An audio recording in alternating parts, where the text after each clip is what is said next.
2 weeks ago, Rwanda became the latest African country to launch a global satellite into space, signaling the continuation of an ongoing race to space by African countries. In 1999, South Africa became the first African nation to launch a satellite into space and has retained its position as the leading space explorer on the continent. Having launched 7 satellites to date, South Africa is in the first position in Africa's race to space. Now, 20 years after the race started, African nations have launched up to 32 satellites, including Rwanda's Icyerekezo satellite and Egypt's EgyptSat-A, launched last month. Before 2019 ends, more satellites are expected to have been launched by South Africa in March, Rwanda in May, and Ethiopia in September. In 2018, Kenya and Angola launched satellites, while Zimbabwe launched its own space agency.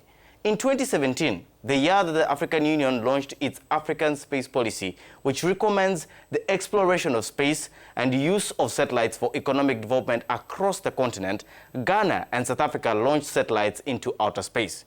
Now, African nations usually partner with international space agencies from Russia, Japan, Europe, and the United States to implement the satellite projects that usually require immense financial resources and specialized human resource.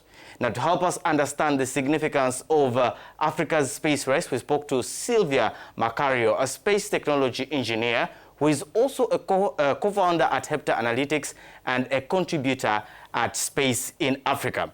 Now, welcome to the show, Sylvia. Let's get right into it. Why should an average African in Rwanda, Egypt, Angola, Ghana, or even South Africa care about the need to launch satellites into space?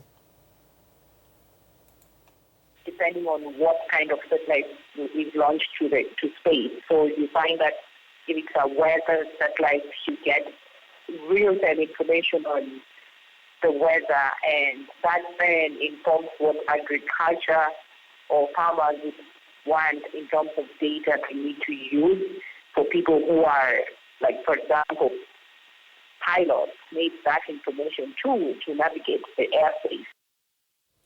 So how much progress would you say has Africa made as a continent in the race to harness space? Yes, it's gaining ground, and African countries are getting into that space in partnership with organizations that are actually very they're veteran in the space of space technology, helping them to achieve that goal. But the fact that that is happening means that they also need to ramp up the whole education system and also include capacity building around that to ensure that it's sustainable.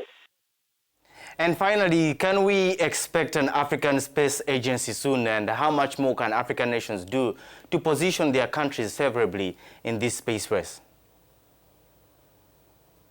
The African Union has put together experts that are working on that, and it's still in the early stages, and it's not a fully formed concept.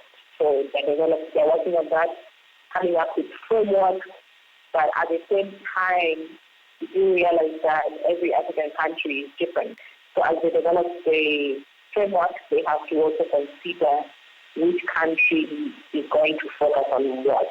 And then that is going to inform how then they collaborate to make sure that the race to space is fully achieved in the African continent and no stone is left unturned. There's lots of opinions and questions around this, but you can give us your own feedback on our social media pages at Africanews, and also there's more stories on SciTech on africanews.com.